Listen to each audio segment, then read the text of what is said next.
Assalamualaikum warahmatullahi wabarakatuh.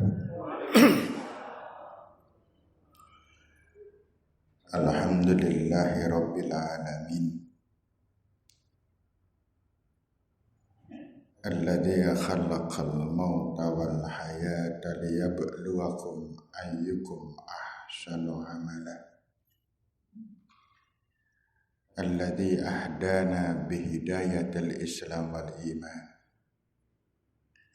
Qawlihi a'udzu billahi minasyaitonir rajim. Inna lil muttaqina mafaza hadaiqa wa anaba wa kawa'iba taraba wa ka'san dihaqa la yasma'una fiha lagwaw wala kidzaba jazaa'an min rabbika 'ata'an hisaba. Asyhadu an la ilaha illallah wa asyhadu anna Muhammadan abduhu wa rasuluhu la nabiyya ba'da. Faqala Rasul sallallahu alaihi wasallam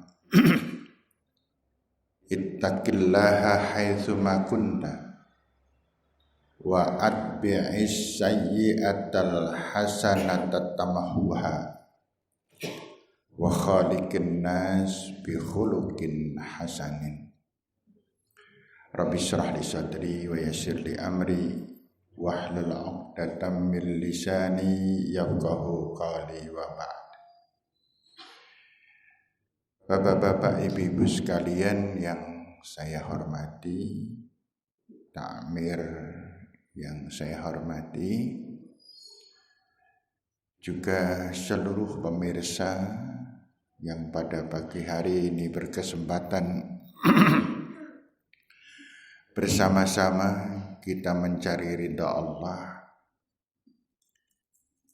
Umur kita semakin berkurang, tapi terkadang amaliyah kita tidak bertambah. Padahal sesungguhnya Bapak dan Ibu yang kita hormati, apa sih yang kita cari di dunia ini? Kita yang sudah usia, dengan usia yang cukup, maka sudah sangat-sangat paham bahwa ternyata yang selama ini kita kejar-kejar itu tidak ada apa-apanya. Kita sering mengejar sesuatu yang kosong. Ketika kita ingin terhormat dan akhirnya mendapatkan kehormatan, maka sesungguhnya kehormatan yang diberikan manusia itu hanya semu belaka. Ketika kita mempunyai jabatan, merasa dirinya hebat dan terhormat, namun sesungguhnya orang lain menganggapnya belum tentu seperti yang kita rasakan. Ketika kita menjadi orang kaya, harta kita melimpah, kita beranggapan bahwa orang lain merasa terkagum-kagum dengan kita. Namun ternyata ada di antara saudara kita yang melihat kita justru dengan iri, dengki, benci terhadap kekayaan yang kita miliki. Ketika kita ini tampan, orang menganggap dan kita sendiri menganggap bahwa semua orang, semua wanita akan terkagum-kagum dengan kita. Namun ternyata banyak wanita yang membatin di dalam dirinya itu orang sombong. Memang dia tampan, tetapi akhlaknya rendah karena kesombongannya. Demikian pula yang cantik, demikian pula keadaan kita. Maka benar ketika itu Allah Subhanahu wa taala mengatakan, A'udzu billahi minasyaitonir rajim. Innamal hayatud dunya la'ibun wa lahwun wa zinah wa takatsur wa tafakhur bil amwali wal aulad. Kamathali ghaithin a'jabal kuffara nabatuhu thumma yahiju fatarahu musfarran thumma yakunu khutama. Semua yang dibangga-banggakan ternyata itu permainan-permainan semata. Bohong-bohongan, tipu-tipuan, oncor-oncoran. Namun pada akhirnya semuanya itu adalah khutama, tidak ada apa-apanya. Ketika kita sudah menghadap Allah Subhanahu wa taala, demi Allah semua ditinggal oleh kita. Kecantikan itu tiada guna, kekayaan itu tiada guna, pangkat itu tidak ada artinya, dan lain sebagainya. Maka kemudian bapak-bapak dan ibu-ibu yang saya hormati, topik pada kesempatan pagi hari ini sengaja kita mengambil sesuatu yang serba nisbi, yaitu dengan topik surga dunia. Menilik dari kepengantikan seorang ulama besar, yaitu Ibnu Taimiyah. Beliau pernah mengatakan, la yadkhulul jannah, tidak akan masuk surga. Tidak akan ada orang yang bisa masuk surga hatta dakhaluha fid dunya, kecuali kalau dia pernah merasakan nikmat surganya dunia. Jangan tergesa-gesa bapak-bapak, ibu-ibu memahami pengantikan ini. Pengantikan ini bisa menjenggelekkan orang yang ngantuk. Nanti paham gak nih menjenggelekkan itu? Ini bahasa Belanda. Kenapa demikian? Beliau, ulama ini mengatakan tidak akan pernah bisa masuk surga kecuali orang yang pernah menikmati surga di dunia. Apa artinya bapak-bapak sekalian? Artinya bahwa apapun yang ada di dunia ini harus bisa dinikmati. Maka semboyan kita semuanya adalah dua kalimat yang selalu kita perjuangkan terus-menerus. Yang harus selalu kita jadikan semboyan dalam hidup kita. Dengan semboyan tersebut adalah yang pertama, syukur kita kepada Allah. Orang yang bersyukur adalah orang yang bisa menikmati semuanya. Bersyukur yang bagaimana? Bersyukur yang dilandasi dengan kesabaran. Sehingga Rasul sallallahu alaihi wasallam mengatakan, ajaban li amril mu'min. Orang beriman itu tanda khasnya adalah ajaib. Orang yang ajaib itu orang yang beriman. Orang yang beriman itu dokdeng. Khasnya di situ. Ini harus waspadai bapak-bapak sekalian dan ibu-ibu. Buan-buan kita ngaku orang beriman tapi kita ternyata lemah. Sehingga Rasulullah SAW mengatakan, in asabahu khairun itma'anna bih. Ketika dia mendapatkan yang terbaik, dia mempunyai ketenangan dan kebahagiaan.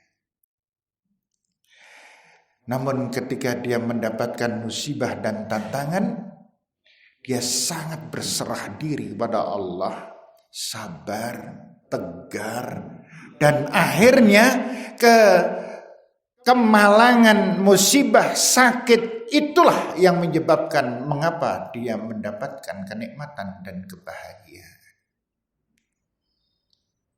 Bapak-bapak, ibu-ibu, para pemirsa dimanapun berada, Masya Allah. Karena itu akan menjadikan semboyan buat kita. Silahkan bapak-bapak dan ibu-ibu membanggakan apapun, tapi itu tiada artinya kalau kita belum bisa menikmati apa apa yang kita miliki dan apa yang kita lakukan. Dulu Bapak, Ibu, saya pernah memberikan sebuah permisalan. Sebuah permisalan. Kalau Bapak dan ini hanya mengulang untuk mengantarkan materinya agak mudah. Kalau Bapak dan Ibu membeli makanan yang harganya sekitar 1.500 atau 2.000, bagaimana cara Bapak Ibu menikmatinya? Bapak dan Ibu, panjenengan beli tempe kemul.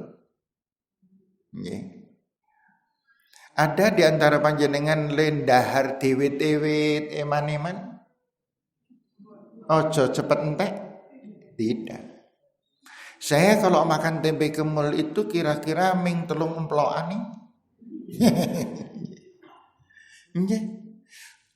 Satu jadi 3 potong. Gitu. Ya maksud saya tempe kemul yang tidak gede. Kan ada tempe kemul sing kaya tampah. Gitu. Kenapa demikian? Karena harganya murah. Semakin murah sesuatu, semakin tidak kita hargai. Semakin murah makanan, semakin kita tidak eman-eman. Namun Bapak dan Ibu, yuk ini hanya contoh, hanya misal. Sayang nih HP saya ketinggalan, saya rotok kelabaan tadi, HP saya ketinggalan. Karena di dalam HP itu kan materi-materi pengajian semuanya Bapak dan Ibu.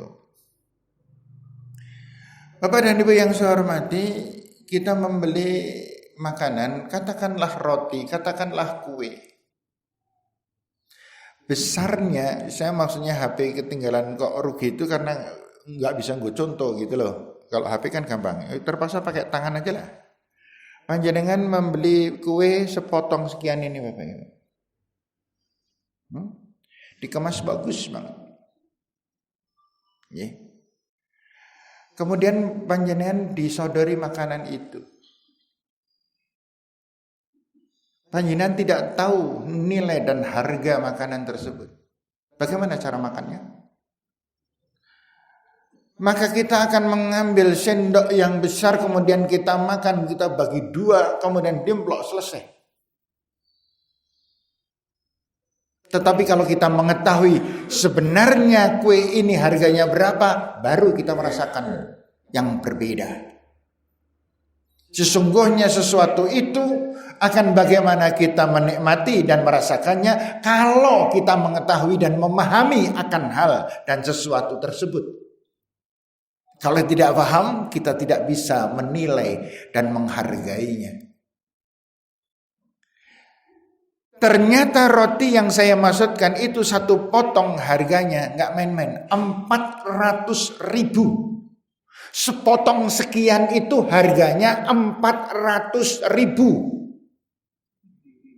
Ini kalau sing kaya ya ora pati ya sih. Nek saya apa? Ndelok aja wis mendelik, Pak. Nek perlu kecolongan omong. Edan. Kan gitu Pak. 400.000 sekian. Kemudian saya disuruh makan. Bapak Ibu disuruh makan. Kemudian panjenengan mencari sendok. Yang dicari sendok kecil atau besar? Kecil Pak. Kecil Pak. Gak berani yang besar. Kita ambil sendok yang paling kecil. Kemudian yang kita potong tengahnya atau pinggirnya? Pinggir, potong kecil. Kemudian enak tenan. 400.000. Masya Allah. Lagi. Pengen cepet habis gak? Tidak. Pengen mandek gak? Enggak. Kenapa? Harganya mahal, semakin terasa nikmat. Bapak Ibu, ini surga dunia. Surga yang mana? Surga yang sudah kita ketahui apa, mengapa, maka jadilah rasa yang kita bisa rasakan. Bapak Ibu, tahukah panjenengan bahwa menengok orang sakit itu harganya luar biasa mahalnya? Didoakan 70.000 malaikat. Dan Rasulullah SAW mengatakan dalam hadis qudsi, sampai-sampai, wahai umatku, kenapa engkau tidak menengokku ketika aku sakit? Allah sendiri yang mengatakan. Para sahabat bertanya, menengok Allah itu bagaimana caranya ya Rasulullah? Rasulullah SAW kemudian mengatakan, ketika kita besuk orang sakit, maka kita sedang berkunjung kepada Allah dengan keridhaan, maghfirah dan rahmahnya. Maka orang yang ketika melihat dan mengunjungi orang sakit tidak paham tentang hal itu, apa yang terjadi? Dia sembarangan, dia jalan asal, dia mengatakan kemudian bahkan ada ada yang kemudian mengeluarkan amplop kosong dan setelah itu diisi, kemudian dia mengisi dengan uang yang kecil. Kenapa? Paling-paling orang ngerti ora, kan menggunjung rombongan. Astaghfirullahaladzim. Gitu. Kemudian dia membawa amplop itu. Dia memberikan amplop itu nanti bareng-bareng karo kancane. Men be amplop yang orang perlu dingerteni. Demikian pula takziah. Demikian pula hal-hal yang lain. Bapak dan Ibu, jangan main-main. Inahsantum asantum diangkusikum.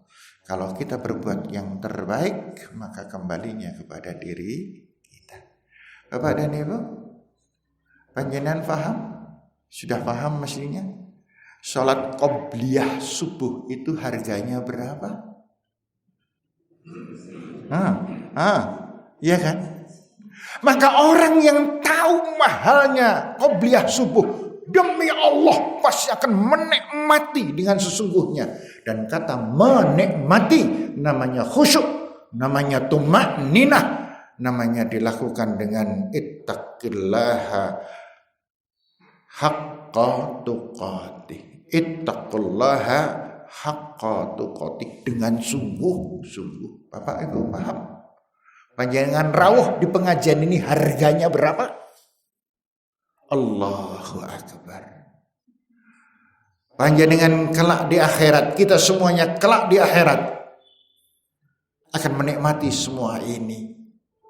Namun sebesar apa kenikmatan yang akan kita nikmati besok di akhirat sangat tergantung seberapa nikmat kita menikmati ketika melakukannya. Kata nikmat bisa diterjemahkan ikhlas. Kata nikmat bisa diterjemahkan dengan semangat. Kata nikmat bisa diterjemahkan dengan istiqamah. Kata nikmat bisa diterjemahkan dengan penuh tanggung jawab. Nikmat itu namanya konotasinya surga. Nikmat itu surga. Maka siapa yang bisa menikmati sholat, maka dia sedang menikmati surga dunia. Siapa yang bisa menikmati ketika dia menolong dan mampu mendapatkan kesempatan sedekah, menolong orang lain, berbuat baik kepada istri, berbuat baik kepada suami, berbuat baik kepada anak, bisa mengeluarkan uang sekian ratus ribu atau juta untuk biaya anak dengan penuh ikhlas, penuh semangat, penuh kenikmatan, dia yang akan mendapatkan kenikmatan di akhir. Nah sekarang Bapak dan Ibu, yuk ini koreksi untuk bersama. Seberapa nikmat sholat panjenengan? Ya segitu itu kenikmatan di akhirat. Seberapa semangat nikmat yang kita dapatkan ketika kita bisa bersedekah menolong orang lain dan kita tidak marah ketika ada orang yang marah pada kita. Ketika kita bisa menikmati bahwa saya tidak mendendam dengan sakit hati, dengan penghinaan, dengan pelecehan yang orang itu sampaikan kepada saya, maka itulah kenikmatan. Bukan orang yang gemuruh, bukan orang yang di dalamnya isinya hanya penuh dengan sakit hati, bukan orang yang hidupnya kemarin, namun orang yang menikmati dunia adalah orang yang hidupnya sekarang. Kemarin mungkin ada orang menghina kita. Kemarin mungkin kita pernah dikhianati oleh orang. Tapi itu kemarin, hidup kita bukan kemarin. Maka kita tidak perlu menderita sekarang karena keadaan orang lain yang kemarin lakukan. Sekarang inilah hidup yang ada kita miliki. Sekarang dalam kondisi macam apa? Kondisi kita sedang disuruh bersabar kepada Allah Subhanahu wa taala. Covid tidak kunjung reda. Malah saya mumbul-mumbul katanya. Ya, gitu. Sehingga panjenengan ngaji wae dadak kon renggang-renggang. Padahal Bu nek mepet-mepet kan enak anget ya Bu. Masya Allah. Yeah. Kemudian sholat Rasulullah SAW padahal mengatakan di dalam hadis, sawu sufufakum wa tarasu fa inna taswiyatas sufuf min tamamis shalah. Rapikan safmu, luruskan safmu, rapatkan safmu, karena rapat lurus adalah kesempurnaan dari sholat. Namun sekarang renggangkan safmu, gitu. Lah ini repot ini. Ya, namun kita harus semacam itu. Ikhtiar kita wajib, jangan main-main. Jangan panjenengan mengatakan nyong ora wedi karo Covid. Tidak, sampean enggak takut. Tapi orang lain yang bisa kena. Kan begitu. Loh, bisa jadi, Bu, saya berkunjung kepada orang yang kena Covid. Ya, saya enggak kena. Tetapi saya membawa yang namanya OTG itu loh. Iya kan? Kemudian saya ketemu dengan Ustadz Mami. Saya ngobrol dengan beliau. Beliau kena apa yang dari saya. Beliau yang sakit, saya enggak apa-apa. Itu bisa saja terjadi. Wallahu a'lam. Simpang siurnya pendapat di luaran sana. Ya. Ada yang mengatakan Covid ini permainan. Ini Covid adalah konspirasi. Covid ini dan lain sebagainya. Allahu a'lam. Sekarang Allah perintah kita berusaha, berikhtiar. Karena 4 hal yang wajib kita laksanakan dalam kehidupan sehari-hari. Ikhlas. Kemudian yang kedua, ikhtiar. Yang ketiga, doa yang terus-menerus. Yang keempat, monggo kersa Allah. Wal yatawakkal 'alallah. Bapak-bapak dan ibu-ibu yang saya hormati, kembali lagi ke persoalan tadi. Apa yang harus kita lakukan di dalam dunia? Pemahaman-pemahaman. Di antaranya adalah Allah Subhanahu wa taala mengatakan di dalam surat An-Nisa, nanti bisa dipelajari lebih lanjut di dalam surat An-Nisa ayat 134. A'udzu billahi minasyaitonir rajim. Man kana yuridu sawabad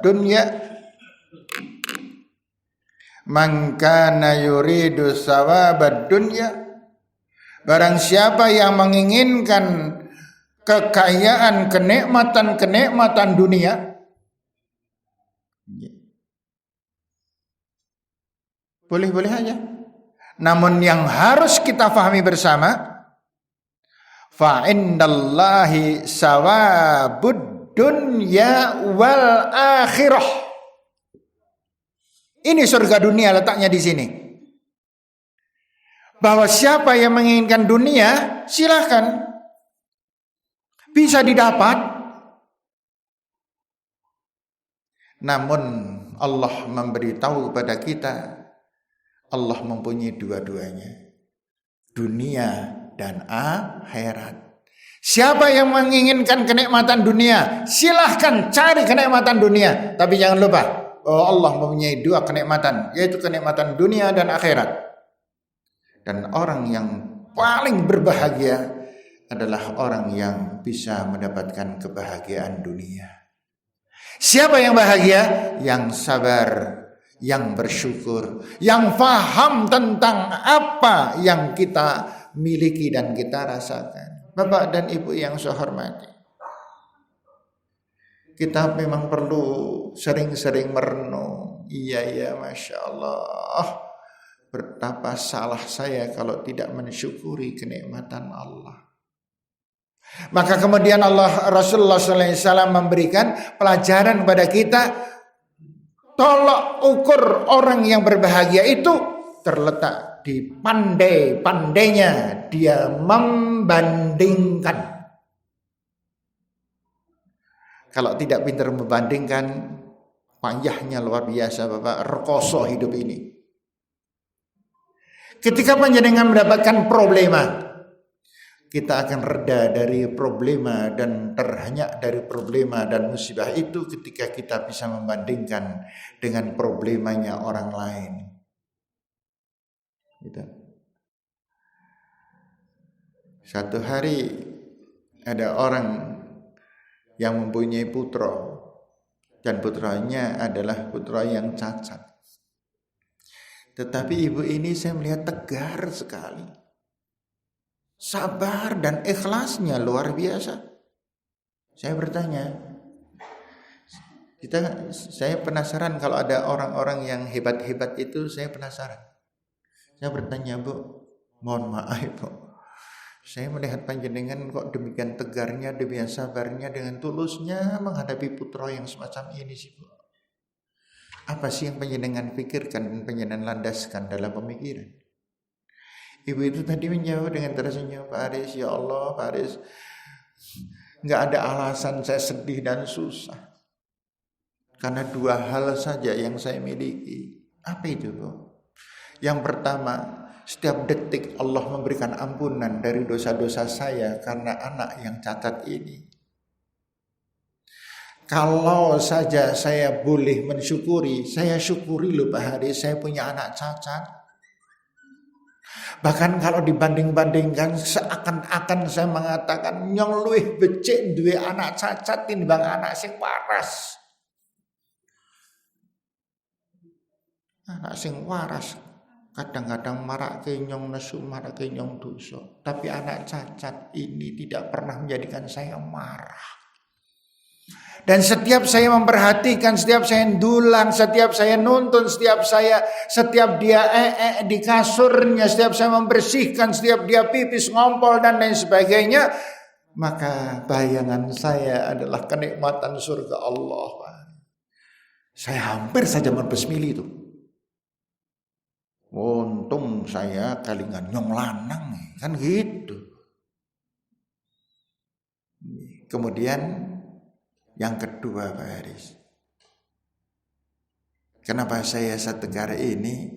Ya karena berbandingan Pak Haris. Saya itu punya sedulur, gak usah saya sebutkan ya Pak Haris, punya anak 4 Pak Haris. Lah kok sing waras ming siji, sing telu cacat coba. Dan yang luar biasa, saudara saya yang punya anak 3 cacat itu, dan 1 stok yang waras, dan itu pun di kelas sekolah SD yang ini nomor 3, sekarang masih di SD. Seharusnya sudah kelas 6, tapi sekarang masih kelas 4 karena budoni nang kelas. Dan ibu tadi tegarnya bukan main. Dan dia adalah salah satu di antara pengurus organisasi yang bisa malang melintang di daerahnya dengan penuh ketabahan, padahal mempunyai problema yang luar biasa beratnya. Saya berpikir, oh iya benar Rasul. Rasul memang pernah mengatakan bahwa untuk memudahkan kita, agar kita mudah, bandingkan dengan yang lebih berat. Agar banyak bandingkan dengan yang lebih sedikit. Kan begitu? Agar senang bandingkan dengan yang lebih susah. Agar kita bisa selalu baik dan terus berusaha menjadi orang yang baik, bandingkan dengan orang yang lebih baik. Jangan dibolak-balik. Kadang-kadang kita ini menikmati penderitaan. Ketika punya problema, kita kemudian merasa menderita. Ketika ada orang mengatakan, bong bukai wae sabar kok nyenan ora. Dijawab, yo wae barang bukai nganu. Lah nyong ya ora. Gitu. Kemudian kadang-kadang dirinya terpuruk, bengong sendirian sambil mengeluhkan dan mencela Allah. Allah, kenapa nasib hamba semacam ini? Allahu Akbar. Bapak dan Ibu yang saya hormati, sehingga keadaan yang semacam ini harus kita waspadai dengan sebaik-baiknya. Allah mempunyai dua. Yuk kita nikmati dunia ini. Apapun yang terjadi, itulah kenikmatan yang buat kita. Ada orang mengatakan ketika sakit, Pak Haris, ternyata sakit itu harus dinikmati ya Pak Haris. Saya kaget. Loh, kok iso? Sakit tak dinikmati loh. Kemudian dia mengatakan, iya Pak Haris. Ketika saya sehat, ya Allah Pak Haris, saya punya situasi hidup yang semacam itu. Tapi kalau penyakit saya sedang kumat, saya itu selalu berzikir terus pada Allah. Yang saya ingat adalah kematian. Yang saya ingat adalah permohonan pada Allah. Ya Allah, ampuni dosa saya. Ketika saya sujud pada Allah sedang sholat.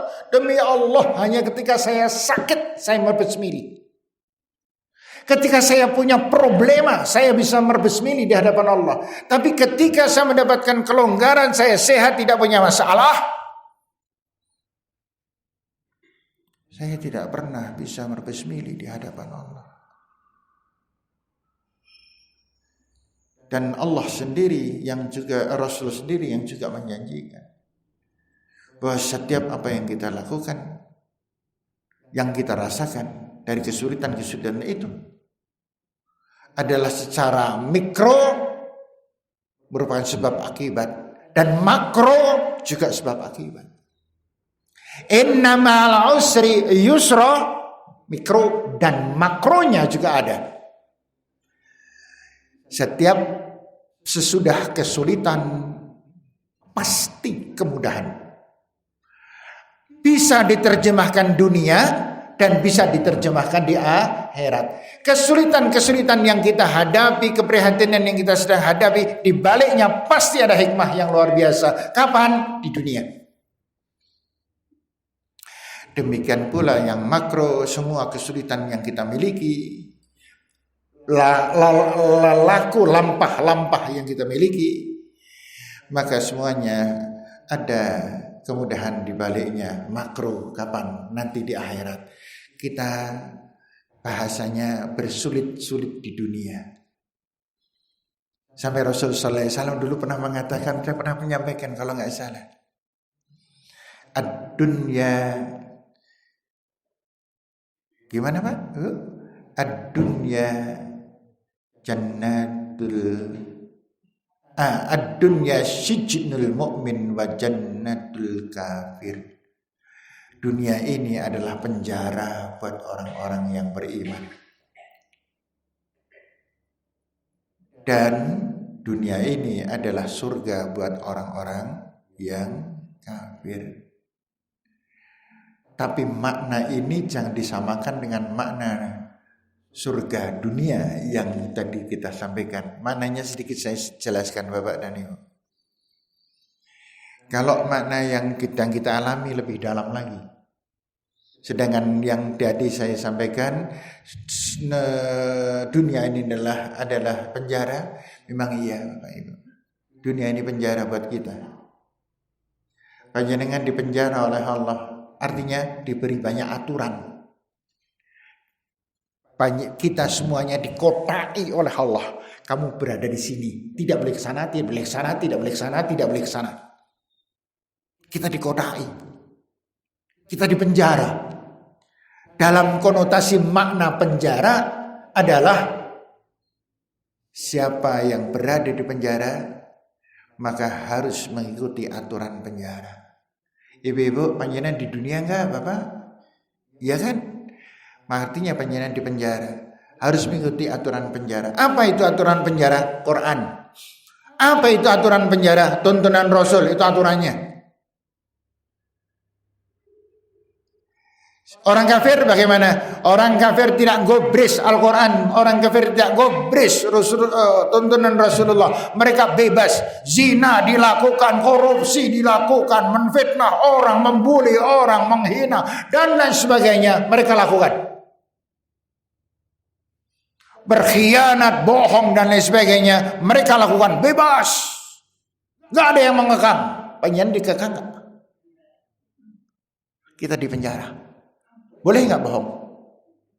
Tidak boleh. Jam sekian sholat subuh, boleh nggak melanggar? Jam sekian sholat duhur, jam sekian, melakukan ini, melakukan itu. Orang kafir nggak ada. Orang kafir masih banyak yang tidur, padahal mereka beragama Islam. Orang kafir masih banyak sekarang yang sedang tidur, padahal mereka beragama Islam. Loh, yang namanya orang kafir itu kan orang yang bebas, maksudnya. Orang yang tidak mentaati dawuh Allah, perintah Allah, itu namanya orang kafir. Siapa orang kafir? Yang korupsi. Siapa orang kafir? Yang bertengkar. Siapa orang kafir? Yang menfitnah. Siapa orang kafir? Orang yang tidak mentaati perintah-perintah Allah adalah orang yang bebas dari penjara. Dan mereka itulah orang kafir. Mereka bisanya hanya menikmati dunia. Dunia ini surganya. Apa itu surga? Bebas. Tidak ada larangan. Tidak ada kekangan.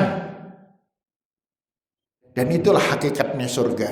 Dan besok kita akan mendapati surga yang dimaksud oleh Allah Subhanahu wa taala, dan kita bebas di sana, Bapak dan Ibu. Di surga enggak ada pengajian. Enggak ada. Nang donya tok rekoso. Dadak kon mangkat pengajian, ngantuk disindir. Yang yakin sok-sok udon nek pengisi pengajian kae. Wong nyong nang pengajian kan merem. Demi Allah nyong orang ngantuk, kayak nyong turu. Oh, beda lagi. Iya. Bapak dan Ibu yang saya hormati, Allah Subhanahu wa taala ingin menghendaki kita mendapatkan dunia dan akhirat kita. Kemudian Bapak dan Ibu, di antara halangan-halangan yang menjadi kita sering terjerumus adalah karena kita tidak mengikuti apa yang Allah dan Rasul tuntunkan. Pada itu pedoman. Taraktu fikum amrayn lan tadillu abadan tamassaktum bihima. Aku mewariskan pada kalian semuanya dua hal yang kalian tidak akan pernah tersesat kalau kalian berpegang teguh menjadikan Quran dan hadis itu menjadi pedoman hidupnya. Jangan dengarkan kata orang. Jangan percaya dengan pendapat-pendapat orang. Semuanya harus merujuk kepada Al-Quran dan hadis. Yang namanya orang pandai berdiplomasi, pandai bersilat lidah. Sehingga apa yang benar, apa yang salah menjadi benar, dan yang benar dikatakan salah, itulah Indonesia. Apa yang kangen kaya ngono? Ya. Maka Allah Subhanahu wa taala mengatakan di dalam surat apa tadi ya? Pak Saryogi surat apa? Bukan yang tadi itu. Yang tadi saya matur itu. Nah kan malah hilang. Tasak paleti loh.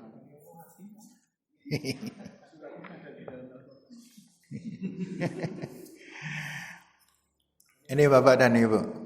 Allah Subhanahu wa taala mengatakan di surat 10, yaitu surat Yunus. Hati-hati. Dalam surat Yunus ayat 35 Allah mengatakan a'udzubillahi minasyaitonirrajim. Ini sebagai untuk penutupnya karena waktunya sudah habis. Karena ini pengajian Zoom ini enggak boleh lama-lama. Ya, pengajian Zoom ini enggak boleh lama-lama karena pengajian Zoom itu kan pengajian yang disambi ngasai, disambi ya kan ya. Ana sing turun, malahan sekarang karo turun karo nyekel HP karo udah sekarang udah ngantuk dan sebagainya. Allah Subhanahu wa taala mengatakan, a'udzubillahi minasyaitonir rajim. Qul hal min syurakaikum may yahdi ilal haqq. Qulillahu yahdi lil haqq. Apa man yahdi ilal haqqi ahaqqu ayyuttaba'a amman la yahdi illa ayyuhda. Fama lakum kaifa tahkumun. Allah Subhanahu wa taala mengatakan kul hal min syurakaikum. Katakanlah apakah di antara syurakaikum sekutumu itu may yahdi ilal haq, ada yang bisa membimbing kepada kebenaran? Adakah di antara orang-orang yang hebat-hebat itu ada yang bisa membimbing kepada kebenaran? Ini pertanyaan Allah. Qulillahi yahdi lil haq. Ajarkan hai Muhammad, hanya Allah yang membimbing kalian kepada kebenaran. Enggak ada yang mampu membimbing. Nabi Muhammad itu membimbing, tapi kan semuanya ilmu dari Allah. Rasul itu kan SD jarak orang tamat, moco ora iso. Ibu bisa membaca? Bisa membaca? Bisa menulis? Bisa, lebih pinter dari Rasul. Iya. Namun setelah itu Rasul menjadi orang yang terpandai di dunia. Tidak ada satupun manusia yang bisa melebihi ilmunya dari Nabi Muhammad SAW 1500 tahun yang lalu. Dan sekarang ilmunya masih terus dipelajari oleh profesor, doktor dan lain sebagainya. Orang yang mengatakan dirinya hebat-hebat di dunia itu masih terus mempelajari dan menyelidiki rahasia-rahasia ilmu dari Rasulullah sallallahu alaihi wasallam. Maka di sini Allah Subhanahu wa taala mengatakan qulillahi yahdi lil haq. Hanya Allah yang bisa mampu membimbing ke dalam kebenaran. Kemudian Allah mengatakan famay yahdi ilal haqqi ahaqqu ayyuttaba amman la yahdi yahdi illa ayyuhda. Maka tidak pantas kalau manusia itu mengikuti bimbingan-bimbingan dari orang-orang yang tidak punya hak, karena yang punya hak hanya Allah. Sementara orang-orang yang sedang membimbing menuju kepada kebenaran sesungguhnya adalah orang-orang yang butuh bimbingan. Paham maksudnya? Ini kan kayak wong kayak wong ngemis nanggon pengemis itu. Loh, orang kalau kita minta petunjuk dari orang tidak landasan Al-Quran dan hadis, itu sama dengan wong ngemis njaluk nanggon wong ngemis. Seandainya diberi bukan hal yang berharga.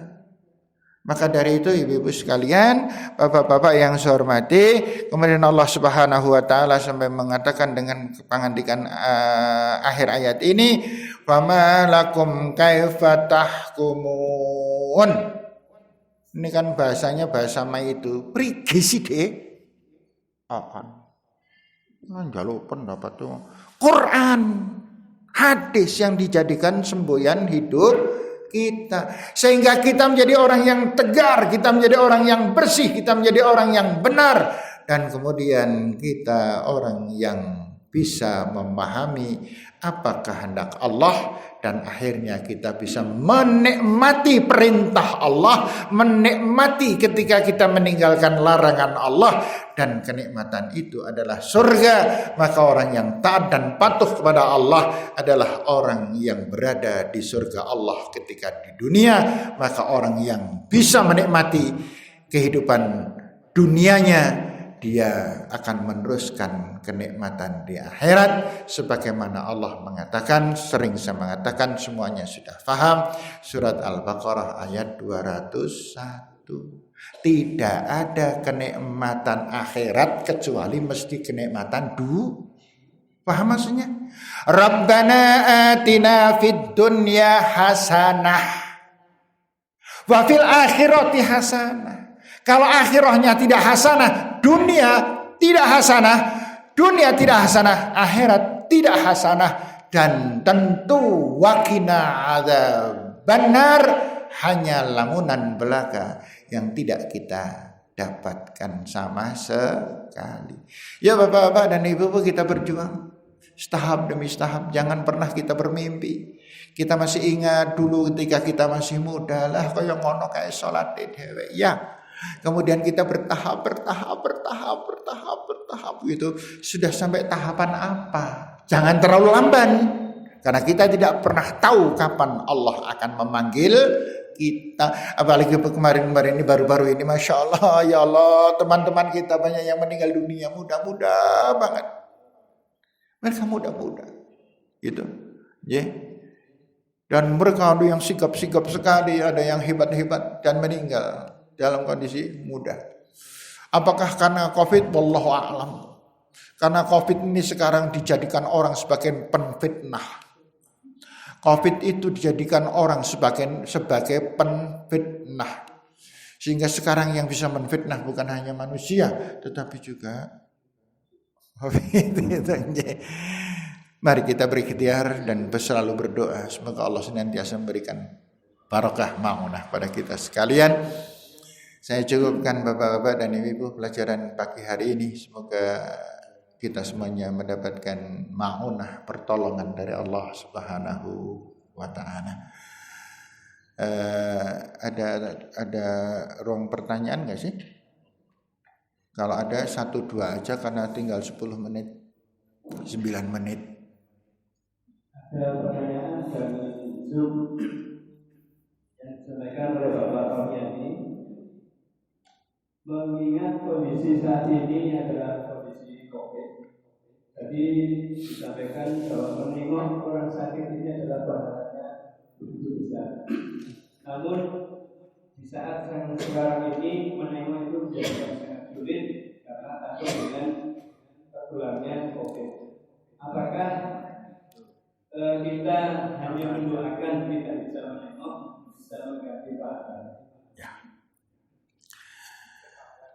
Saya ringkas saja ya Bapak dan Ibu.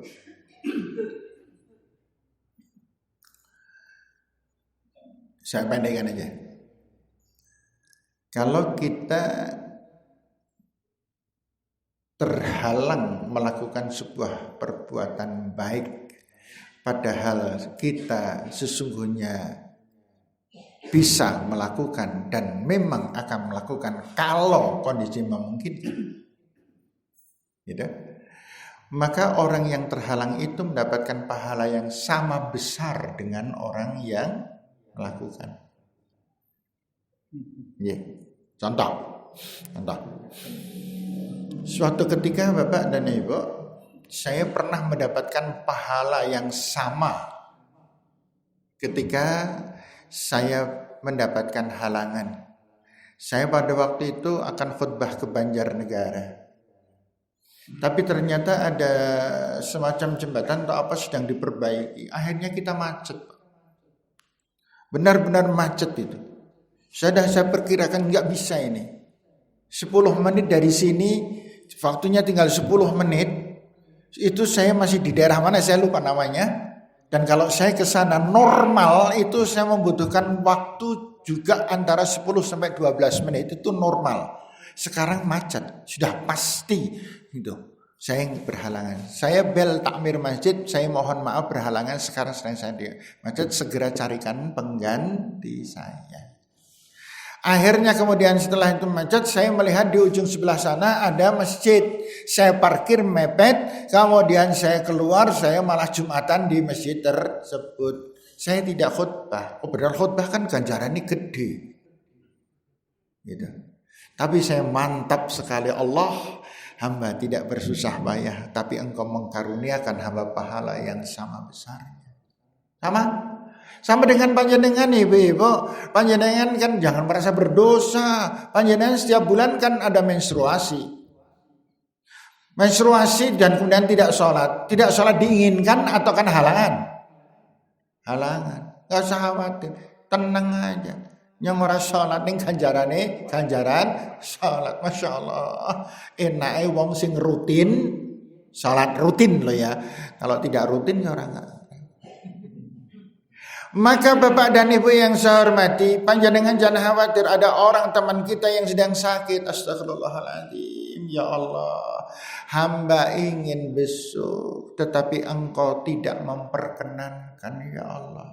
Kemudian panjenengan mendoakan orang yang sakit itu dengan tulus dan ikhlas, bahkan bisa men-share kepada banyak orang. Mari kita doakan saudara kita ini, maka kita mendapatkan pahala yang berlipat ganda, lebih daripada ketika kita nengok orang sakit.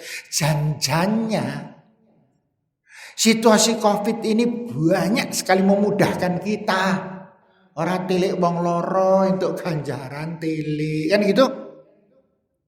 Ya kan? Kemudian panjenengan mungkin ada yang tidak berjamaah ke masjid untuk ganjaran pahala jamaah ke masjid. Kemudian apalagi? Banyak hal. Takziah, kemudian urusan putra putri panjenengan Ibu. Selama ini kan kita tidak banyak pahala. Kapan? Ketika dari jam 7 sampai dengan jam 2 atau jam 3 kita kan gak banyak pahala. Tapi sekarang kita jadi banyak pahala. Kenapa? Karena anak kita di rumah. Adik, dibuka Zoom-nya, sudah dimulai loh. Nah kan, ganjaran.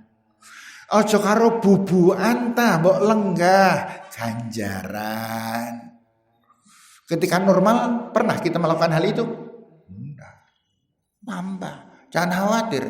Siapa yang paham dan benar di dalam musim suasana Covid ini, justru kalau mau mencermati, kita lebih banyak mendapatkan pahala dan karunia dari Allah Subhanahu wa Ta'ala. Kita tidak mengeluarkan uang untuk ganjaran, no? Ya Allah, yang ranti duit ya lang situasi ini yang ini kepengin sedekah ning nyong dhewe akeh mepet teman ya. Entuk ganjaran. Berapa ganjarannya? Yang siap seberapa yang biasa kita lakukan. Mama ini normal kayaknya kotak tak isi duit 100.000 ya. Nek normal, tapi orang normal. Entuk ganjaran ning aja ngapusi Gusti Allah gitu. Nyotak batin sing akeh entuk kan? Ya jangan. Ya saya kira gitu Pak Mukhlasnya. Saya kira cukup ya Bapak dan Ibu ya, cukup. Demikian Bapak dan Ibu, ada keliru, ada salah apapun, ya Allah saya mohon maaf. Belum tentu kita bisa ketemu lagi. Ya belum tentu kita bisa ketemu lagi. Nikmati yang sekarang sedang dinikmati, jangan disia-siakan karena kita belum tentu mendapatkan kenikmatan yang sama dibandingkan hari ini. Ada keliru dan salah sekali lagi mohon maaf. Nasrun minallah wa fathun qarib. Billahi taufiq wal hidayah. Assalamualaikum warahmatullahi wabarakatuh.